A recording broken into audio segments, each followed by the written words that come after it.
Em. I still can't believe we actually made it to Tokyo.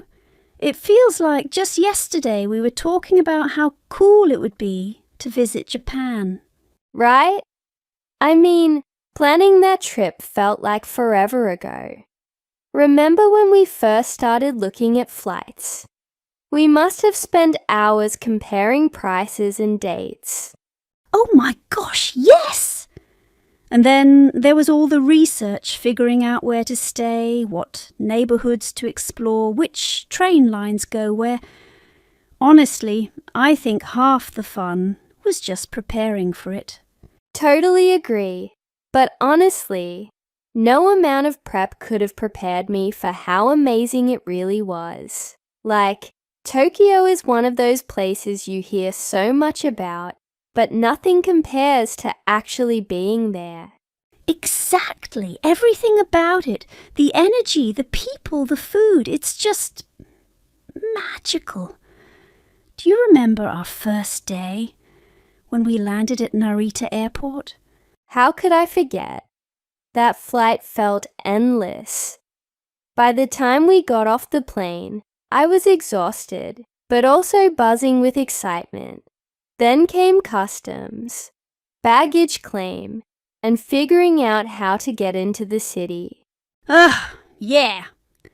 The train system was already overwhelming even before we stepped foot in Tokyo proper. But hey, props to us for managing to navigate everything without getting lost too badly. Barely!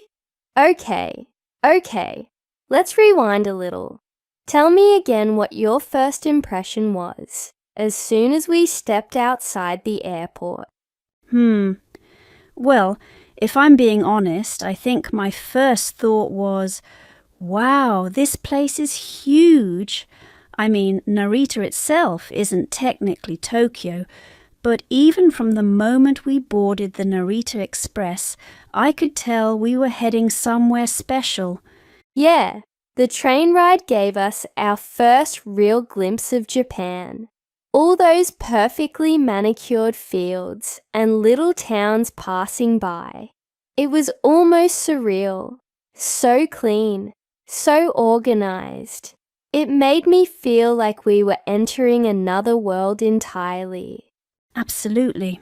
And then once we arrived at Shinjuku station, oh boy, talk about sensory overload. Thousands of people rushing around, neon signs everywhere, towering skyscrapers. It was chaotic, but in the best possible way. True. At first, I'll admit, I felt a bit overwhelmed. There were so many exits, platforms, shops. I didn't even know where to look. But somehow, despite all the chaos, everyone seemed so calm and polite. It was refreshing. Definitely. One thing that struck me immediately was how quiet it was, considering how crowded it was. No yelling or loud conversations like you'd expect in other big cities. People just moved with purpose, minding their own business. Yeah, and speaking of purpose, do you remember how determined we were to find our Airbnb? We had printed out these detailed maps and screenshots, but somehow we still managed to take 3 wrong turns. Oh man, don't remind me. Poor Emily, dragging her suitcase up and down those narrow streets while I frantically tried to figure out Google Maps. Eventually, though, we found it, and thank goodness, because my feet were killing me. Same here. But wow, when we finally walked into that apartment, wasn't it adorable? Super tiny by Western standards, but totally efficient. Loved the sliding doors and tatami mats. For sure. And the host left us this little welcome note with tips on local restaurants and attractions. Such a nice touch. It really set the tone for the rest of the trip. Speaking of setting the tone, I think day 2 was when things really started to click for us. We woke up early and headed straight to Shibuya Crossing, right? Yes! Oh my gosh, standing there watching the scramble crossing for the first time. It's such an iconic moment. Seeing hundreds of people cross the street all at once, yet somehow not colliding, it blew my mind. Same here. And the vibe around Shibuya was incredible. So modern, so vibrant. All the billboards and giant screens. It felt like stepping into a sci-fi movie. Totally. After crossing the intersection a few times, because why not, we wandered over to Shibuya Sky. That rooftop observatory was worth every yen. The view of the city stretched out endlessly. It was breathtaking. I know, right? I kept snapping photos like crazy. Every angle looked postcard perfect. Plus, the glass floor section freaked me out a little, but in a good way. You were clinging on to me for dear life. Anyway, after Shibuya, we hopped on the train to Harajuku. Now that was a completely different experience. Oh yeah, from sleek and futuristic to quirky and colorful, all within minutes. Takashita Street was insane. So many shops selling cute clothes, accessories, and snacks. I swear I wanted to buy everything. Same here. Those crepe stands smelled amazing. I ended up getting one filled with strawberries, whipped cream, and chocolate sauce. Best decision ever. Mine had matcha ice cream inside. Still dreaming about it. And then, of course, we couldn't resist checking out some of the themed cafes. Cat cafes, owl cafes, rabbit cafes. Tokyo has it all. Ha ha. Remember how hard it was to choose? In the end, we went to a hedgehog cafe, which turned out to be adorable. Watching those little spiky guys run around in their little playpens was priceless. Agreed. Though I have to say, holding one felt kind of awkward. They're cuter from afar. Anyway, after Harajuku, we strolled through Yoyogi Park. Such a peaceful contrast to the madness of Takashita Street. Definitely. Sitting under those cherry blossom trees, even though they weren't in bloom yet, felt serene. It gave us a chance to recharge before tackling more of the city. You know, one of my favorite parts of the trip was trying all the food. Seriously, Japanese cuisine is next level delicious. No kidding, I think I gained 5 pounds just eating ramen alone.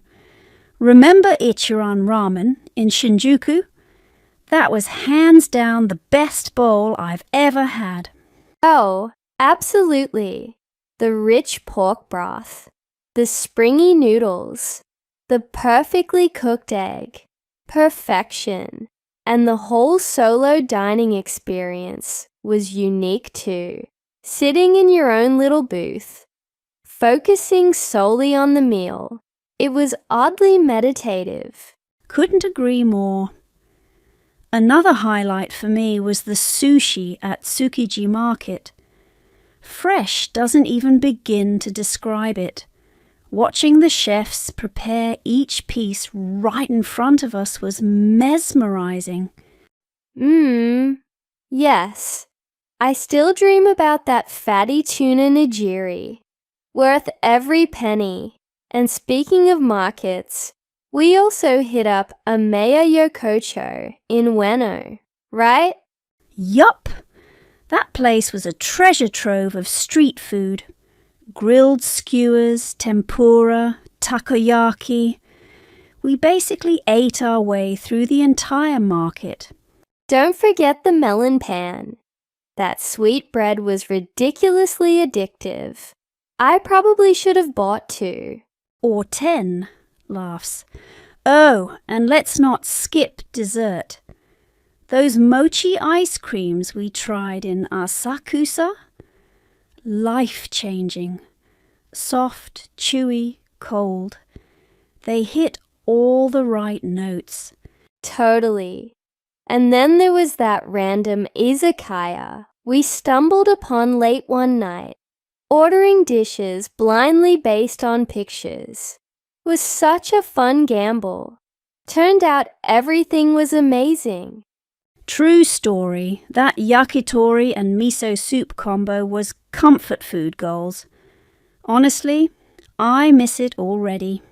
Beyond the food, though, I loved immersing ourselves in Japanese culture.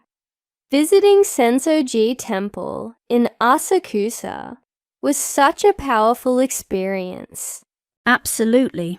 Walking through Nakamai Street leading up to the temple was like stepping back in time.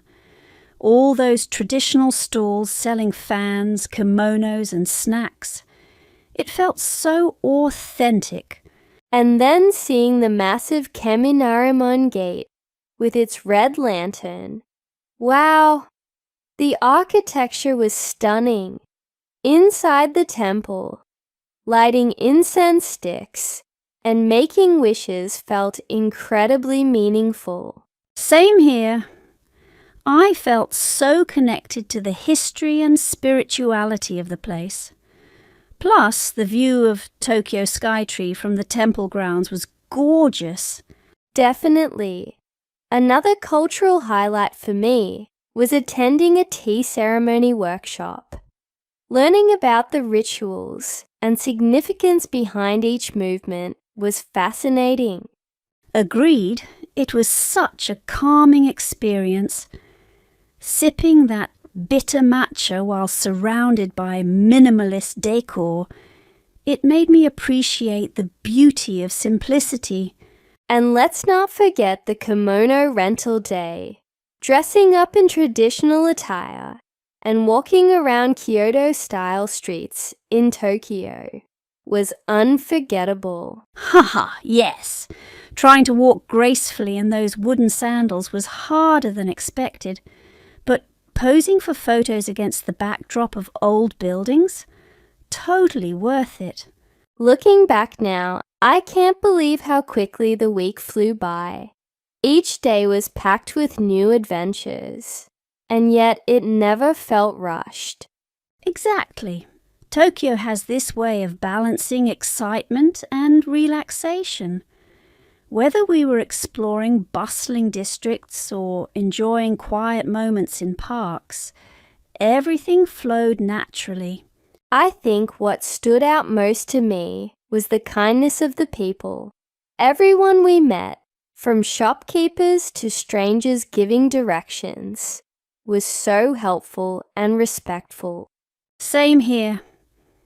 It's rare to find a city that's both cutting edge and deeply rooted in tradition. Tokyo manages to blend the two seamlessly. Well, one thing's for sure. I'm already dreaming about going back. Maybe next time we can venture beyond Tokyo and explore more of Japan. Count me in. Until then, though, I'm grateful we got to share this adventure together. Here's to many more trips in the future. Cheers to that. Now shall we order another round of coffee? Absolutely, let's keep reminiscing.